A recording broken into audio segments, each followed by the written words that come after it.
Hi and welcome to Reflect and Connect with me, Jennifer. This week I want to talk to you about the lockdown and how you guys are feeling.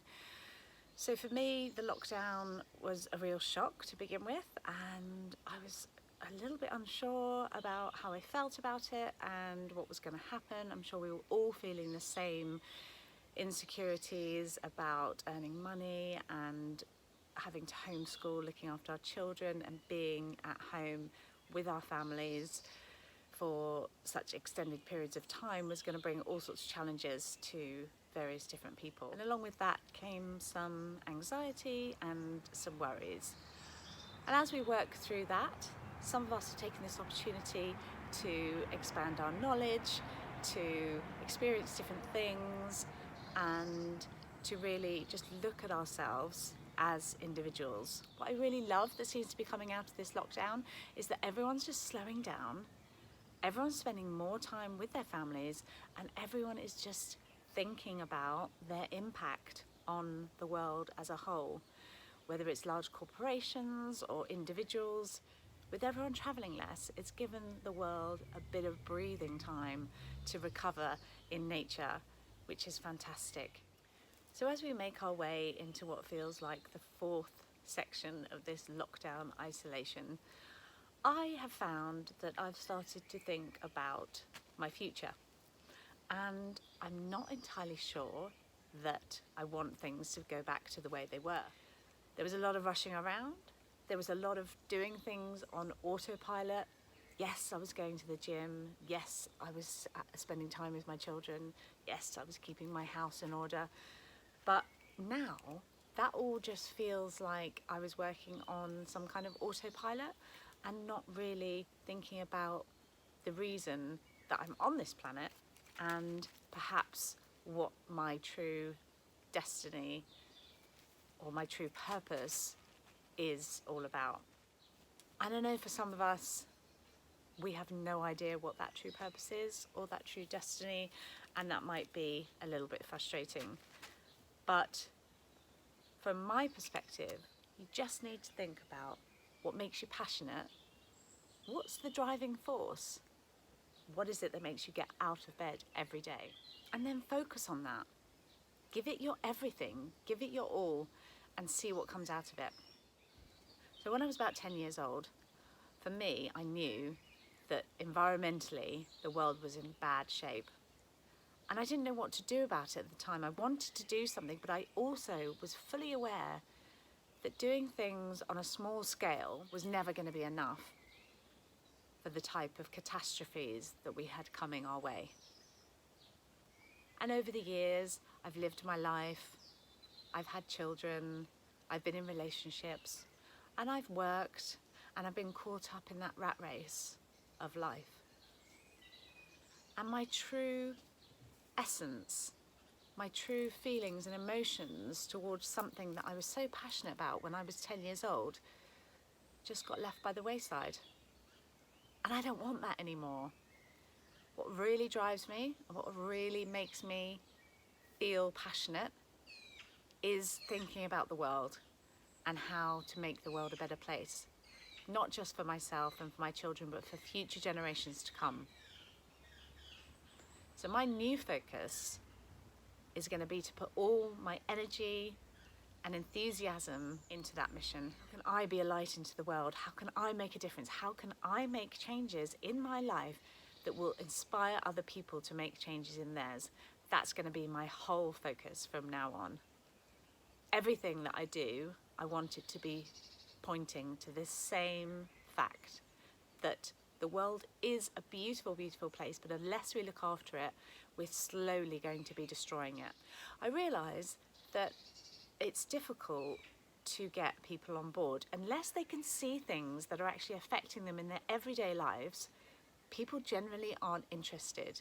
So I thought about this point and I tried to find a common factor for every person on this planet, something that would reach into the hearts of people everywhere and make them understand that this world and saving it is everyone's responsibility.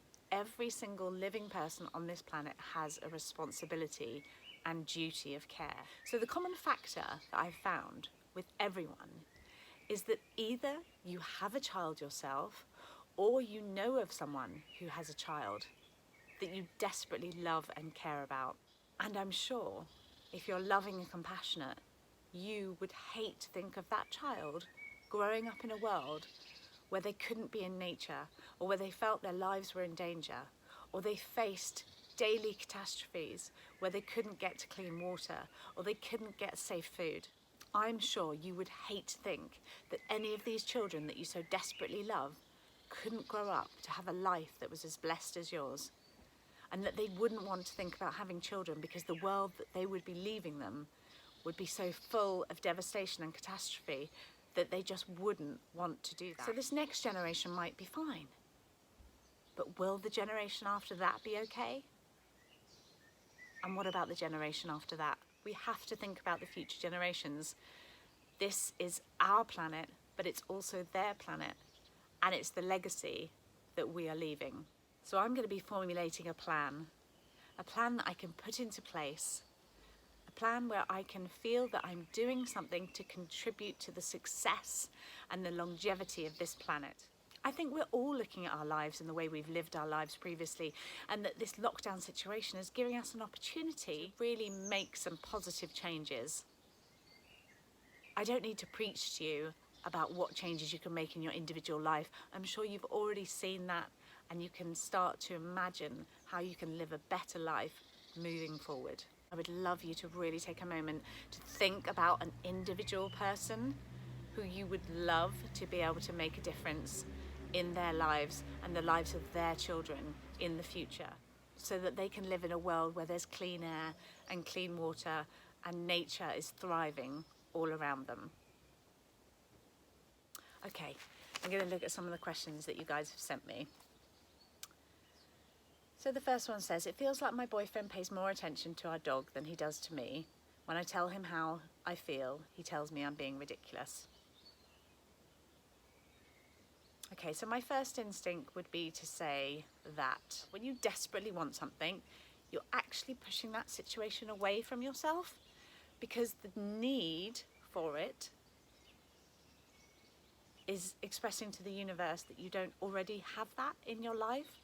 So when you feel fulfilled and emotionally loved, then you're not projecting that out into the universe, and you're not desperately looking to other people to fulfill that. So you really need to fulfill that yourself and find ways to make yourself feel loved and happy without looking at it from an outside source. That way, when you hear your boyfriend saying nice things about the dog or appreciating the dog, you're looking at it from a loving point of view, where you also feel love for the dog and you don't feel neglected, because you are completely and utterly full of love yourself, and therefore you're not looking for it in outside sources. You don't need your boyfriend to be telling you you're beautiful or you're cute or any of those things that you would like to hear. You know that's already true. You don't need someone else to tell you.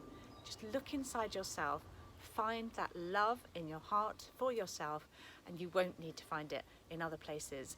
And what will happen if you release that emotion into the universe, he will start to love and respect you more, because you're not sending out that vibe that's very needy and wanting of his emotional attention.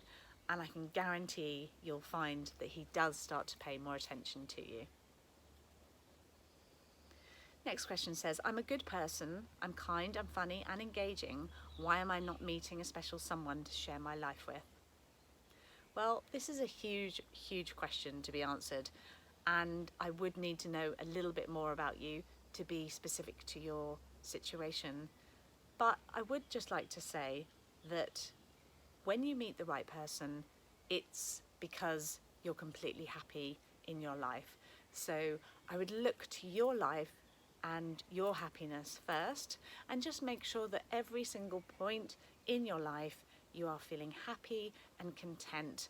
And again, just talking about that needy situation, if you are sending out a vibe that you're very needy, then you're telling the universe it's because you're lacking something, and therefore that situation will continue to manifest itself. If you're sending out a vibe that actually I'm really happy, if I had someone else to spend my life with, that would be lovely, but it's not the be all and end all. It's not the make and break of my emotional well-being. So just take a moment, look at your life, really get to a point where you feel completely happy and secure, and then that special person will come into your life because you are already complete without them. And again, you're not sending out that message that's absolutely very needy, which is quite an unattractive energy to be sending out, so that when you are meeting people, they feel attracted to you because you're more confident and happy and not sending out the message that I'm desperate and lonely.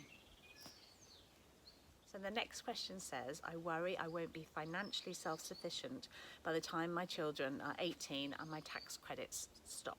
It's a difficult question, and I'm sure it's one that many people face and fear every day.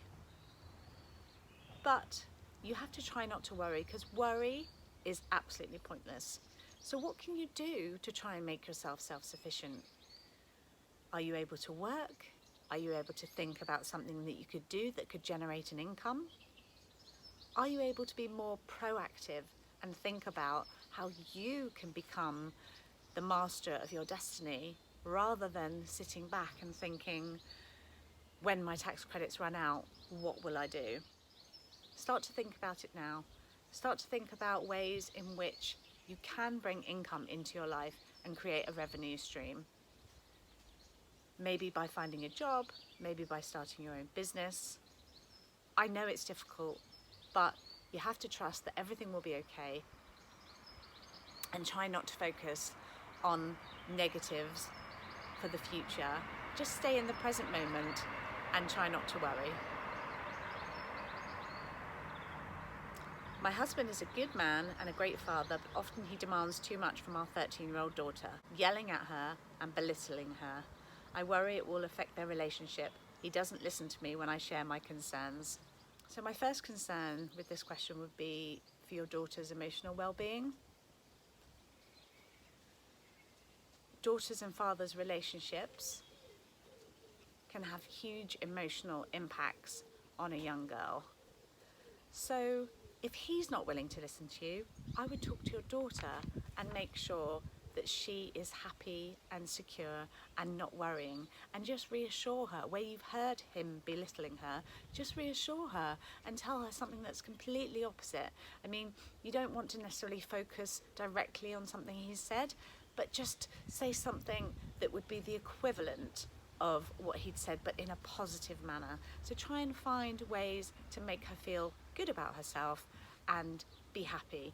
Now, it may well be that this will affect their relationship, but if he's not willing to listen to you, there's not really a lot you can do about that, apart from obviously making sure that her mental, emotional well-being is secure, and that she knows that she's loved and that she doesn't feel bad about herself, because that's the last thing you want to have for a 13-year-old girl, is for them to be going around feeling terrible about themselves. So you just need to make sure that you really sing her praises where possible and give her a nice strong foundation to work from.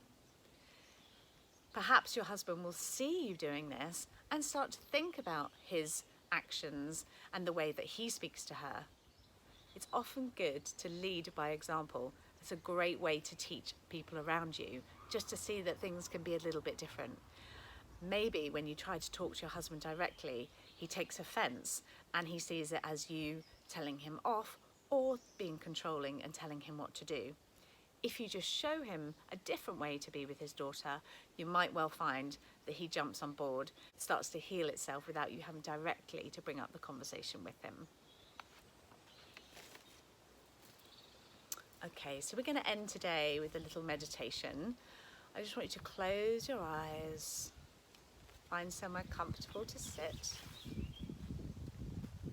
and we're going to start to focus on our breath.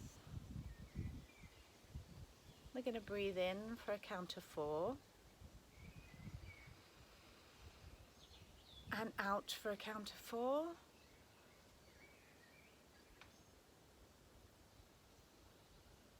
And then just keep repeating this at your own pace.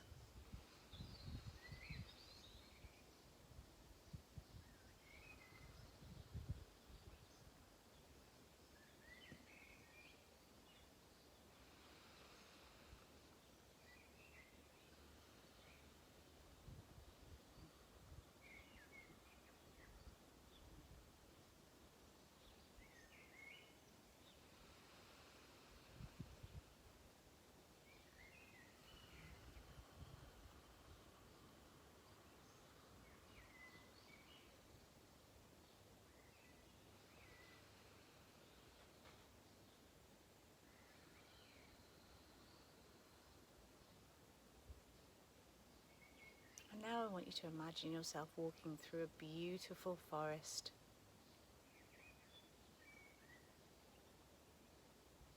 Just keep working with your breath.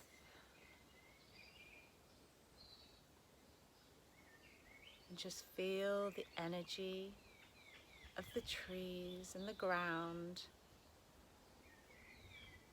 And it's surrounding you. And it's calming you.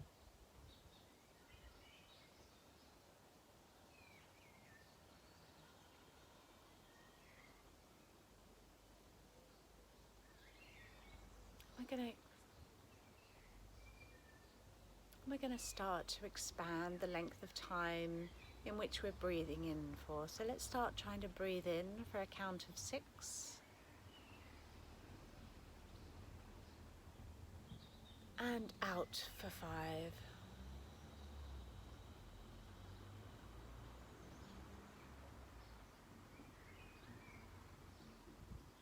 So we're going to start to breathe in for a count of 6. And out for a count of 6.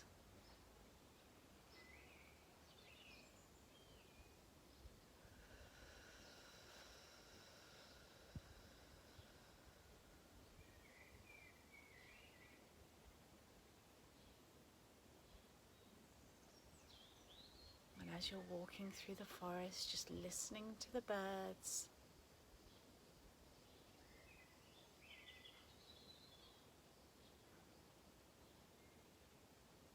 and feeling the energy of the forest surrounding you.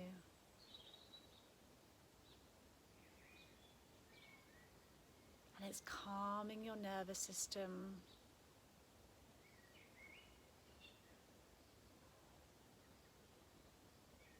And it's relaxing all the tension in your body.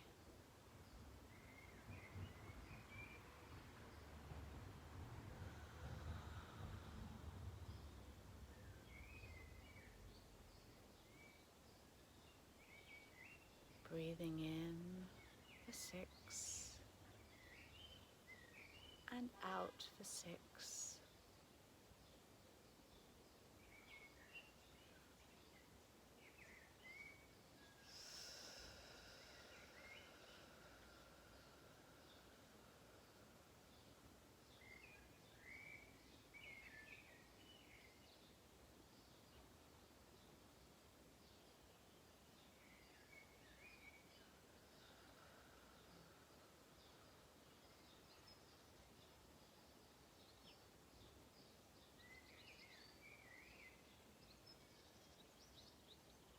Try and envisage the smells of the forest and the sound of the leaves and the twigs as they crack underneath your feet.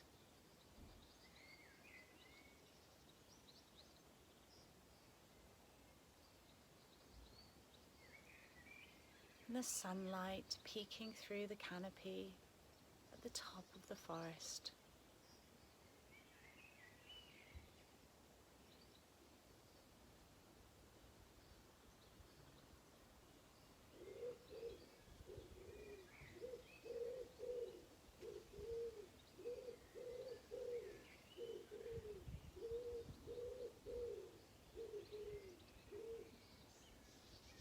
Just envisaging all the nature that surrounds you in its complete serenity and total perfection.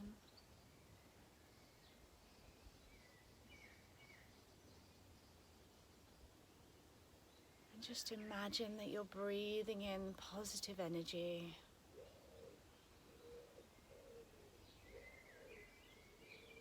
And releasing any negative energy.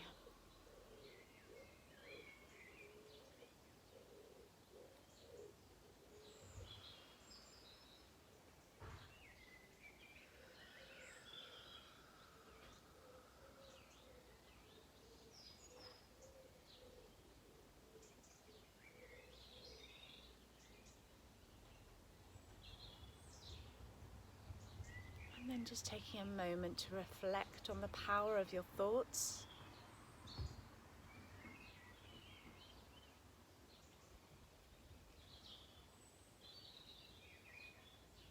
And how trying not to worry and thinking about everything in a positive way will help you to stay calm and relaxed.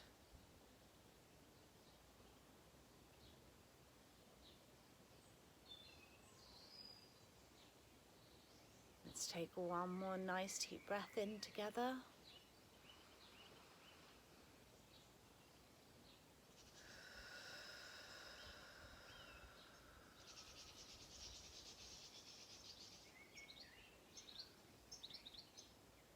And gently open our eyes. Thank you very much for joining me. It's been lovely to see you all. Don't forget you can send me your questions or anything you want to discuss. Emails coming below. Thank you so much for listening and for your time today. I really hope that you can go into the world and help to make it a better place for everyone and for future generations.